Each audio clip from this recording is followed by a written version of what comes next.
নমস্কার, গুরু কৃপা ই কেবলম। আমি অধ্যাপক ডক্টর শ্রী সুনীল শাস্ত্রী।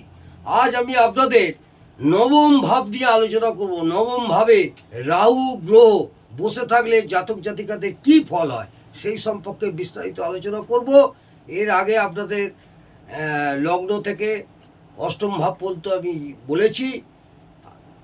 আজকে নবম ভাব অর্থাৎ ভাগ্য ভাব বা পিতৃভাব বা ধর্মভাব, 9th হাউস। যারা জ্যোতিষ নিয়ে পড়াশোনা করছেন বা জ্যোতিষ শিখছেন, যেসব ভাই বোনেরা জ্যোতিষ এখনও শিখছেন, অনেকে হয়তো জানেন, কিন্তু যারা জানেন না তাদের সুবিধার্থের জন্যে আমি আজকে এই আলোচনাটা করছি। নবমভাবে রাহু গ্রহ বসে থাকলে জাতক জাতিকাদের কী ফল হয় সেই সম্পর্কে বিস্তারিত আলোচনা করব। মন দিয়ে শুনুন। নবমভাবে অবস্থিত রাহু অশুভ হলে, নবমভাবে অশুভ রাহু অবস্থিত হলে একাধিকবার ভাগ্যহানি ঘটবে, একাধিকবার ভাগ্যহানি ঘটবে এবং ভাগ্যহানি ঘটায়। কিন্তু শুভ হলে ভোগ বিলাস করতে পারে। শুভ হলে এই রাহু নবমভাবে যদি থাকে কোনো জাতক জাতিকার, তাহলে ভোগ বিলাস করতে পারে, গাড়ি বাড়ি থাকে, সম্পত্তি অর্থ সব থাকে। কারণ নবম ভাব থেকে ভাগ্য বিচার করা হয়, নবম ভাব থেকে আমরা ভাগ্য বিচার করে থাকি। এদের অসম্ভব ভোগের কারণে, এদের অসম্ভব ভোগের কারণে টাকা পয়সা প্রচুর নষ্ট হয়, ফলে ধার দেনাও হতে পারে। এইসব জাতক জাতিকাদের ধার দেনাও হতে পারে, ফলে জীবনে শেষের দিকে অর্থ কষ্ট পায়। এইসব জাতক জাতিকারা যাদের নবমভাবে রাহু বসে আছে, অর্থাৎ 9th হাউসে রাহু গ্রহ বসে আছে, সেই সব জাতক জাতিকাদের জীবনের শেষের দিকে অর্থ কষ্ট পায়। অশুভ বৃহস্পতির সাথে, অশুভ বৃহস্পতির সাথে সংযোগ হলে সমস্ত সুখ শান্তি থেকে বঞ্চিত হয়, সমস্ত সুখ শান্তি থেকে বঞ্চিত হয়। সন্তান সম্বন্ধে দুশ্চিন্তার কারণ হয়। বৃহস্পতি সুখের কারক গ্রহ, সন্তান সম্বন্ধে দুশ্চিন্তার কারণ হয়, কারণ বৃহস্পতি হচ্ছে সুখের কারক গ্রহ, সন্তানের কারক। ও রাহুর সংস্পর্শে আসার ফলে বৃহস্পতির শুভত্ব নষ্ট হয়ে যায়। এটা মাথায় রাখবেন, বৃহস্পতির শুভত্ব নষ্ট হয়ে যায়। এরা খুব ভ্রমণ পছন্দ করে, এইসব জাতক জাতিকারা খুব ভ্রমণ পছন্দ করে, এটা মাথায় রাখবেন। কিন্তু বেশিরভাগ ক্ষেত্রে এই ভ্রমণের কোনো উদ্দেশ্য থাকে না, বেশিরভাগ ক্ষেত্রে এই ভ্রমণের কোনো উদ্দেশ্য থাকে না।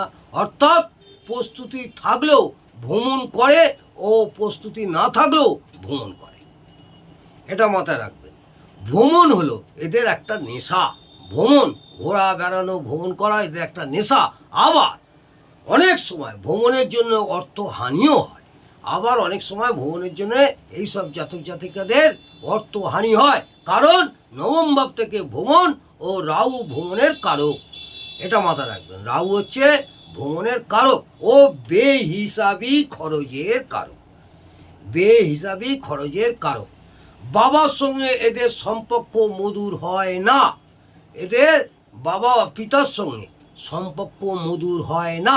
এবং জন্মকুণ্ডলিতে রবি যদি পীড়িত হয়, জন্মকুণ্ডলিতে রবি যদি পীড়িত হয়, তাহলে মাথায় রাখবেন, জন্মকুণ্ডলিতে রবি যদি পীড়িত হয় তাহলে বাবার সাথে সম্পর্ক ছেদ পর্যন্ত হতে পারে। কারণ রবি পিতৃকারক গ্রহ, রবি পিতৃকারক গ্রহ। নবম ভাব থেকে পিতার বিচার করা হয়, নবম ভাব থেকে আমরা পিতার বিচার করি। ও রাহু নৈসর্গিক অশুভ গ্রহ, এটা মাথায় রাখবেন। রাহু হচ্ছে নৈসর্গিক অশুভ গ্রহ। বাবার ব্যাপারে এদের জীবনে কোনো না কোনো সময়ে ঝঞ্ঝাট ভোগ করতে হয়, এদের বাবার ব্যাপারে কোনো না কোনো সময়ে একটা ঝঞ্ঝাট ভোগ করতে হয়। এমনকি বাবার জন্যে তার নিজের দুর্ভাগ্য আসতে পারে, এদের বাবার জন্যে নিজের একটা কোনো না কোনো সময় দুর্ভাগ্য আসতে পারে বা ভাগ্য হানি হতে পারে। এইসব জাতক জাতিকাদের ভাগ্য হানি হতে পারে। এরা আইনি কোনো সমস্যায় জড়িয়ে পড়তে পারে, কারণ নবম ভাব থেকে আইন কানুন বিচার করা হয়। নবম ভাব থেকে আমরা আইন কানুন বিচার করে থাকি। ও রাহু সমস্যা সৃষ্টির কারক গ্রহ। রাহু হচ্ছে সব কিছু সমস্যার সৃষ্টির কারক গ্রহ, বিপদকে টেনে আনার কারক গ্রহ। ধর্মের ব্যাপারে এরা খুব একটা আগ্রহী হয় না, ধর্মের ব্যাপারে খুব একটা আগ্রহী হয় না, বা ধর্মের ব্যাপারে এদের জ্ঞান অনেক কম থাকে। কোমরের নিচের অংশ থেকে হাঁটু পর্যন্ত, কোমরের নিচের অংশ থেকে হাঁটু পর্যন্ত জায়গায় কোনো বড় রকম সমস্যা হতে পারে। এটা মাথায় রাখবেন। যেসব জাতক জাতিকাদের রাহু নবম ভাবে অবস্থান করে তাদের কোমরের নিচের অংশ থেকে হাঁটু পর্যন্ত জায়গায় কোনো আঘাত লাগতে পারে বা সমস্যা হতে পারে, এবং দুর্ঘটনাও ওই জায়গায় কোনো আঘাত লেগে ভুগতে হতে পারে। আবার রবি যুক্ত হলে এই জায়গায় অস্থি ভঙ্গ হতে পারে, কারণ নবম ভাব উরু নির্দেশ করে। আমাদের কালপুরুষ, আপনারা কালপুরুষ যে অঙ্গ বিভাজন পড়েছেন বা জানেন, যারা জানেন তাদের উদ্দেশ্যে বলবো, নবমভাবে উরু নির্দেশ করে ও রবির অস্থির কারক। রবি হচ্ছে অস্থির কারক। এরা খুব চালাক হয় ও মিনমিটে হয়, যাকে বলা হয় মিনমিটে শয়তান। এরা খুব চালাক হয় এবং মিনমিটে হয়। নিজের গুণের সম্মান অর্জন করতে পারে, অর্থাৎ চতুরতার দ্বারা উন্নতি করতেও পারে। নিজের গুণে উন্নতি অর্জন করতে পারে বা সম্মান অর্জন করতে পারে, অর্থাৎ চতুরতার দ্বারা উন্নতি করতে পারে, খুব চালাকির দ্বারা আর কি।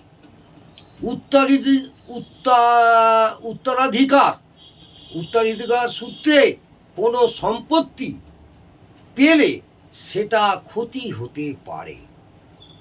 উত্তরাধিকার সূত্রে কোনো সম্পত্তি পেলে সেটার ক্ষতিও হতে পারে। এদের গোপন শত্রু থাকে, এইসব জাতক জাতিকাদের গোপন শত্রু থাকে। রাহু অশুভ হলে মন মানসিকতা খুব নীচ হয়। রাহু অশুভ হলে মন মানসিকতা খুব নীচ হয় ও দারিদ্রতা থাকে। রাহু খুব শুভ হলে পরোপকারী হয়। এই রাহু গ্রহ যদি নবমভাবে কোনো জাতক জাতিকাদের শুভ অবস্থা থাকে তাহলে পরোপকারী হয়, দয়ালু হয়, জনসেবা করতে পছন্দ করে, বুদ্ধিমান বিদ্বানও হয়। এটা মনে রাখবেন, মনে রাখতে হবে রাহু যতটা অশুভত্ব পাবে ততটাই অশুভ ফল দেবে, যতটা শুভত্ব পাবে ততটাই শুভ ফল দেবে। আজকে আমি এই পর্যন্তই নবমভাবে রাহু গ্রহ থাকলে জাতক জাতিকাদের কী হয় বিস্তারিত আলোচনা করলাম। যদি আমার এই লাইভটা অর্থাৎ এই ভিডিওটা আপনাদের ভালো লাগে অবশ্যই কমেন্টে একটু জানাবেন আর একটু লাইক করে দেবেন, তাহলে আগামী দিনে বাকি আরও ভিডিও করার উৎসাহিত পাব।